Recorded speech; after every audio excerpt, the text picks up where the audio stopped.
بسم اللہ الرحمن الرحیم۔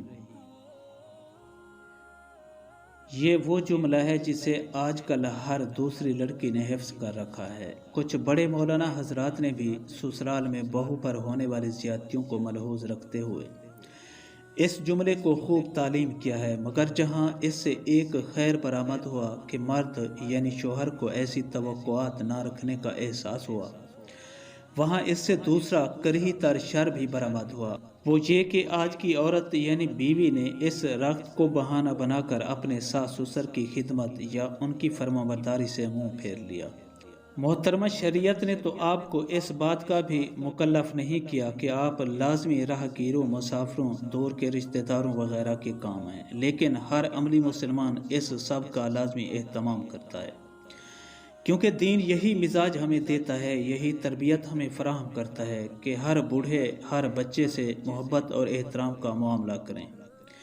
پھر یہ کیسی منطق ہے کہ شوہر کا رشتہ جسے کسی مرد نے نہیں بلکہ آپ کے رب نے اونچے ترین مقام پر رکھا تھا،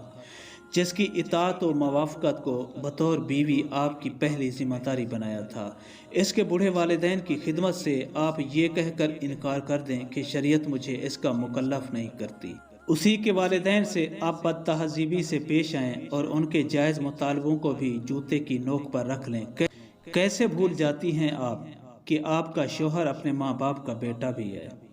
جن کی رضا میں اس کی جنت و جہنم کا فیصلہ چھپا ہے، جس دین میں پڑوسی کے حقوق اتنے زیادہ ہیں کہ صحابہ کرام رضی اللہ تعالیٰ عنہم کو لگنے لگا کہ کہیں وراثت میں بھی ان کا حصہ مقرر نہ کر دیا جائے، اس میں ساس سسر کے حقوق نہ ہوں۔ عجیب بات ہے،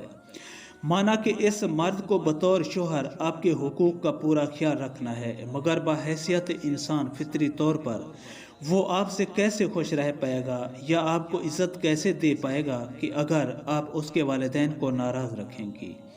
اور ان کی عزت نہ کریں گی؟ یہ ناممکن ہے۔ ایک عورت اپنے آنسو دکھا کر بہت جلد مظلومیت کا میڈل خود پر سجا لیتی ہے، مگر ایک مرد شدید ذہنی کرب سے گزرتے ہوئے بھی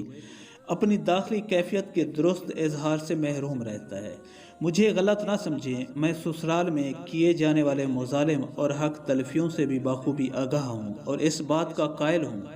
کہ اگر والدین گھر کی بہو پر زندگی تنگ کر دیں تو مرد پر لازم ہے کہ وہ اپنی بیوی کو الگ گھر فراہم کرے، مگر ساتھ ہی میں پاکستانی معاشرے میں بڑھتے ہوئے اس رجحان سے بھی خوب آگاہ ہوں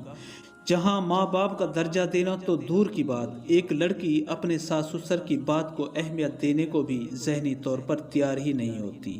ساس سسر کا کوئی جائز مطالبہ بھی اسے اپنے فریڈم کے خلاف نظر آتا ہے اور ساس سسر کا اپنی اولاد کے لیے فکر مند ہونا بھی اس پر ناگوار گزرتا ہے۔